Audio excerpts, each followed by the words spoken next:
Hello guys, welcome back to my channel. तो आज हम अंडर द ग्रीन लाइट के नेक्स्ट पार्ट को स्टार्ट करने वाले हैं। जो कि स्टार्ट में हम उन्हें मैथ्यू के स्टूडियो के पास देखते हैं, जहां पर जिन शेंगची और योंगबाल को ऑर्डर करता है इसके कुछ कपड़े और ज़रूरत की चीज़ें लेकर आओ। इस पर मैथ्यू भी उनसे बोलता है, रुको मैं भी तुम लोगों के साथ आता हूँ। लेकिन जिन फौरन से ही उसका हाथ पकड़कर रोक लेता है कि तुम यही मेरे पास रहो। अगर तुम इतने सोबर हो चुके हो कि अपना बैग पैक कर सको तो चलो सबसे पहले मेरे क्वेश्चन का आंसर करो। तो सच में तुमने खुद से पिल्स ली थी? मुझे नहीं पता कि तुमने क्या कुछ सुना है, लेकिन जो कुछ भी उस बास्टर्ड ने तुमसे बोला सब कुछ भूल जाओ। बास्टर्ड का नाम सुनकर मैं तो हैरान होते हुए उन्हीं मेमोरीज को याद करने लगता है, जहाँ पर सीओ ने उससे बोला था कि जिन चैंगवू किसी के साथ भी सो सकता है और तुम्हारे जैसी ओबिडेंट चीज़ उसके लिए बिल्कुल परफेक्ट टॉय होगी। और सोचने लगता है, जिन क्या तुम उसके साथ सो चुके हो, या शायद तुम्हारा और उसका रिलेशन इससे कहीं ज़्यादा है। लेकिन मुझे तुमसे इस बारे में पूछने का कोई हक नहीं। और दुखी मन से बोलता है, तुम्हारा मतलब वो ब्रैंडन?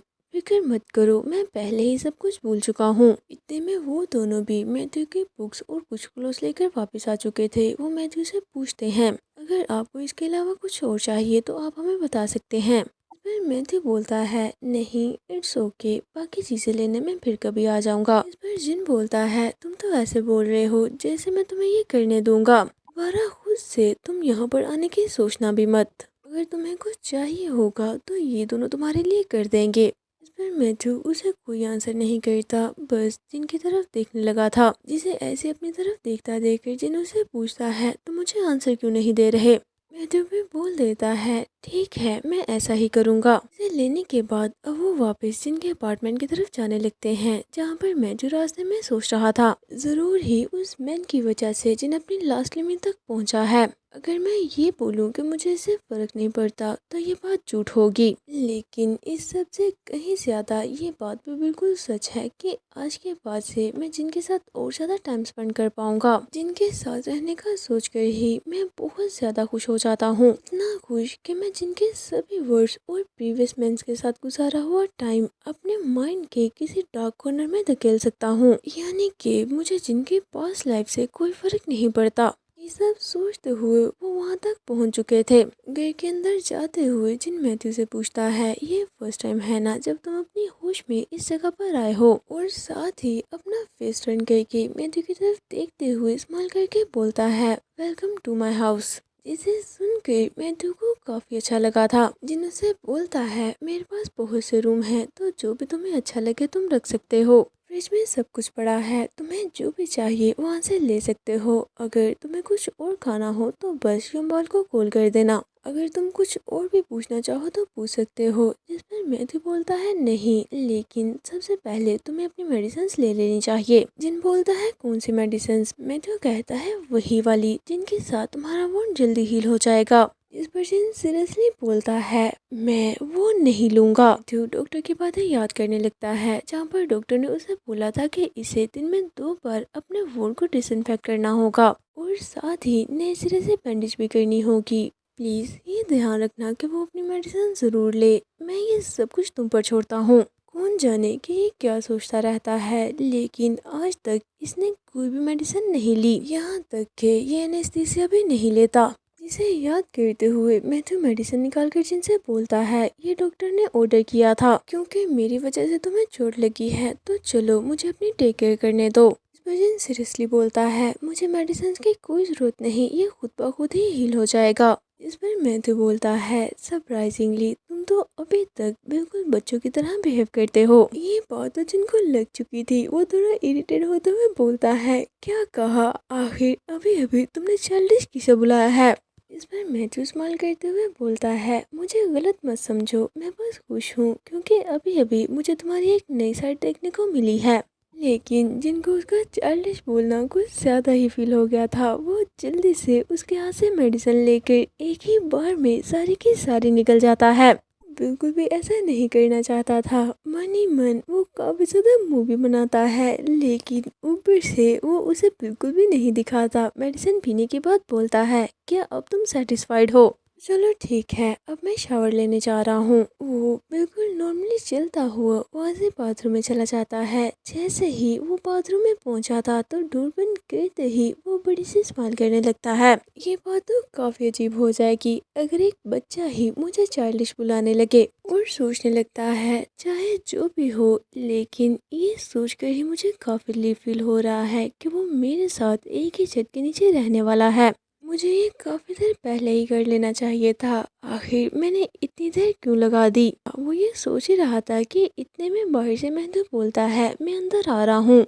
इस पर जिन थोड़ा कंफ्यूज होते हुए उससे बोलता है, तुम्हें पता है ना कि यहाँ पर और भी शावर रूम्स हैं। मैथ्यू अंदर आते हुए बोलता है, लेकिन मैं तुम्हारी हेल्प करने आया हूँ। इस पर जिन कहता है, ऐसा करने की कोई ज़रूरत नहीं, मैं खुद ही कर सकता हूँ। ये बोलते हुए वो अपनी शर्ट रिमूव करने लगा था, लेकिन मैथ्यू तो वहाँ से जाने के बजाय उसके बिल्कुल क्लोज आकर काफ़ी प्यार से पीछे से हक करते हुए बोलता है, डॉक्टर ने बोला था कि तुम्हें अपने फोन को ड्राई रखना है। इस पर जिन बोलता है, लेकिन इतना तो मैं खुद भी कर सकता हूँ। जिस पर मैथ्यू उसके एक ही बिल्कुल क्लोज आकर आहिस्ता से बोलता है, बस ये मुझ पर छोड़ दो। मैथ्यू की ये बात सुनकर जिन तो हैरान होते हुए वहीं पर चुप कर गया था और सोचता है अब कोई हैरानी नहीं हो रही कि उठने के बाद मैं क्लीन कैसे हुआ था। कोई आकर मुझे यहीं पर मार डालो, ऐसा कैसे हो सकता है। क्योंकि जिन इस टाइम काफी ज्यादा एम्बेरस फील कर रहा था। दूसरी तरफ तो मैथ्यू पीछे खड़ा खुद से ही उसकी शर्ट रिमूव कर रहा था। फिर अपनी स्लीव फोल्ड करते हुए उससे पूछता है, क्या तुम नहीं चाहते कि मैं ऐसा करूं। जिस पर जिन स्माइल करते हुए सोचने लगता है, जरा इस ब्रेड को तो देखो, इतना बड़ा हो चुका है कि अब ये मुझे ही अपनी बातों में लाने का ट्राई कर रहा है। और साथ ही आगे बढ़कर उसे पकड़ते हुए बिल्कुल क्लोज आकर बोलता है, आखिर मैं इसे मना कैसे कर सकता हूँ। ये बोलते ही वो फौरन से उसे किस करने लगा था, जिसके अचानक से ऐसा करने पर तो मैथ्यू का फेस पूरी तरह से रेड हो जाता है। जिन किस ब्रेक करके मैथ्यू की आइज में देखते हुए बोलता है, तो चलो फिर मुझे अनड्रेस करो। इस पर मैथ्यू भी उसकी हेल्प करने लगा था और फिर वो जिनको बाथटब में बैठने का बोलता है, लेकिन पानी काफी कम था क्योंकि मैथ्यू ने जिनकी वोट की वजह से इतना पानी नहीं रखा था। इस पर जिन बोलता है, क्या तुम इसे बात लेना कहते हो। मैथ्यू बोलता है, तुम्हें अपने वोट को ड्राई रखना होगा, इसीलिए इतना ही काफी है। फिर एक वेट टॉवल लेकर जिनको क्लीन करते हुए बोलता है, लास्ट टाइम तुम्हें ऐसे देखे हुए मुझे काफी देर हो गई। इस पर जिन बोलता है, लेकिन क्यों, जब फोर्सफुली तुम वो सब कुछ कर रहे थे तो क्या तब तुमने मुझे ऐसे नहीं देखा था। और सोचने लगता है, आई मीन मैं बस यही इमेजिन कर रहा हूँ कि उस टाइम ये मुझ में कितना ज्यादा डूबा था। इस पर मैथ्यू सीरियसली बोलता है, मजाक करना बंद करो, तुम्हें कोई आइडिया नहीं कि उस टाइम में कितना ज्यादा शौक था। इस पर जिन बोलता है, हे उस टाइम में भी तुम्हारे जितना ही शौक था। लास्ट मेमोरी मुझे यही याद है कि मैं चलाते हुए तुम्हें ऐसा करने से रोक रहा था। इसे सुन के मैथ्यू तो इतना ज्यादा ब्लश करने लगता है कि उसका पूरे का पूरा फेस रेड हो गया था।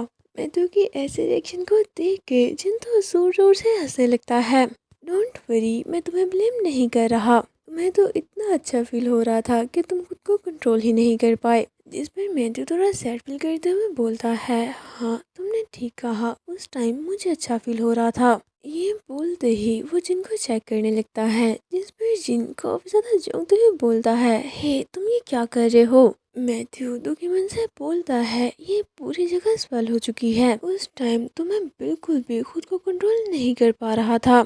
क्या जब मैं ऐसा कर रहा था तो तुम्हें हर्ट हुआ, या तुम्हें इतना अच्छा लगा कि तुम अनकॉन्शियस हो गए। तुम्हारी बॉडी की हालत बिल्कुल भी ठीक नहीं है, लेकिन अभी भी तुम मेरे टच करने पर बिल्कुल पहले की तरह रिस्पॉन्स कर रहे हो। इस पर्सन सीरियसली बोलता है, ऐसा इस वजह से है कि जिस पर्सन ने मुझे बात देने की ऑफर की थी वो मुझे तंग कर रहा है। इस पर मैथ्यू बोलता है, मेरी तुम्हें बात देने के अलावा कोई टेंशन नहीं थी, शायद मेरे टच करने की वजह से ही तुम्हारी बॉडी रिस्पॉन्स कर रही है।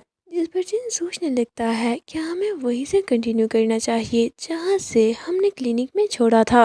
लेकिन ये तो मेरे वोंड को ट्राई रखने के पीछे ही पड़ चुका है। शायद ये ऐसा बिल्कुल नहीं करेगा, मुझे फोर्सफुली इसके साथ ऐसा कर लेना चाहिए। इतने में मैथ्यू बोलता है हमें बाद में इस पर भी मेडिसिन लगानी होगी, जिस पर जिन चूंकते हुए अपने सेंसेस में वापस आ जाता है। इस पर जिन अपनी तरफ पॉइंट करते हुए बोलता है क्या कहा बाद में, लेकिन अभी तुम इसका क्या करने वाले हो। इस पर मैथ्यू को तो डॉक्टर की बात याद आने लगती है कि जब तक वो पूरी तरह से ठीक ना हो जाए तुम लोग कुछ भी नहीं कर सकते।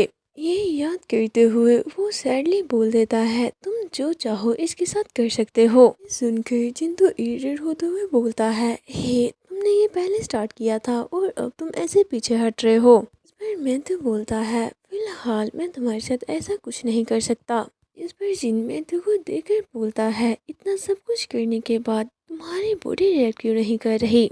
मैथ्यू दोबारा से बोलता है नहीं हम ऐसा नहीं कर सकते, मैं तुम्हारा मूड खराब नहीं करना चाहता। जिन उसे मनाने लगता है कि तुम ज्यादा हर्ष मत होना तो कुछ भी नहीं होगा, लेकिन मैथ्यू तो बिल्कुल नहीं मानता। जिन बोलता है ठीक है फिर तो शायद मुझे किसी और को ढूंढना पड़ेगा। इस पर मैथ्यू काफी ज्यादा शॉक हो गया था और उसे कोई आंसर नहीं करता। ये देख जिन चिल्लाते हुए बोलता है हे पोटैटो। इस पर मैथ्यू फौरन ही अपने हाथ में पकड़ा टॉवल फेंक देता है तो चलो ठीक है फिर, और उसकी हेल्प करने लगता है। इस पर जिन बोलता है क्या सच में तुम अभी भी वैसा नहीं करने वाले। इस पर मैथ्यू बोलता है तुम काफी ज्यादा सेंसिटिव हो, मेरा ऐसे हेल्प करना ही तुम्हारे लिए काफी रहेगा। और साथ ही उसके पास जाकर फोरहेड पर किस करते हुए जिनको रिलैक्स होने का बोलता है। मैथ्यू के ऐसा करने पर जिन तो काफी ज्यादा एम्बेरस फील करने लगा था कि इस टाइम ऐसा करते हुए तो मैं बिल्कुल एक शेमलेस पर्सन लग रहा हूँ। मैंने अभी तक हमेशा रफ़ी किया है, लेकिन ये फीलिंग ये सच में कुछ और ही है। लेकिन मुझे इतना ज़्यादा एम्बेरस क्यों फील हो रहा है। आखिर मैं इस बच्चे को अपने साथ क्या करने दे रहा हूँ। ये तो ऑलमोस्ट ऐसा लग रहा है जैसे कि असल में इसने मुझे डिच कर दिया हो। इस पर जिन खड़ा होकर उसे पकड़ते हुए बोलता है ये तुम्हारी गलती है, और साथ ही उसे किस करने लगा था। फिर थोड़ी देर बाद पीछे हट के बोलता है ठीक है अब इस गेम को यहीं पर बंद करते हैं, जल्दी से मुझे वॉश करो ताकि हम यहाँ से बाहर जा पाए। बाहर निकलने के फौरन बाद ही जिंतु मैथ्यू को पुश करके उसके ऊपर आ गया था और फोर्सफुली उसके साथ वो सब कुछ करने का ट्राई करने लगता है और सोचने लगता है हम पहले ही इतना कर चुके हैं कि मैं पास आउट हो चुका था, लेकिन फिर भी मुझे इसकी और ज्यादा क्रेविंग हो रही है जैसा कि मैंने सोचा ही था। सच में ये चीज तो पिल से भी ज्यादा एडिक्टिंग है। इस पर मैथ्यू से रोकते हुए बोलता है क्या इतना करना तुम्हारे लिए काफी नहीं था। सीरियसली बोलता है लेकिन मैंने तो अभी स्टार्ट किया है। मैथ्यू बोलता है लेकिन डॉक्टर ने बोला था कि हम ऐसा नहीं कर सकते, तुम चाहे जो मर्जी कर लो लेकिन मैं ऐसा कभी नहीं करूँगा। इस पर जिन बोलता है हे पोटैटो किड, लेकिन तुम्हारी बॉडी तो कुछ और ही कह रही है। तो इसी के साथ आज का ये चैप्टर यहीं पर एंड होता है। अगर आपने वीडियो को यहाँ तक देखा हो और आपको ये अच्छी लगी है तो प्लीज़ इसे लाइक ज़रूर करें और साथ ही मेरे चैनल फन एक्सप्लेनेशन को सब्सक्राइब भी करें। तो चलिए मिलते हैं आपसे नेक्स्ट वीडियो में। Until next video take care of yourself and bye bye.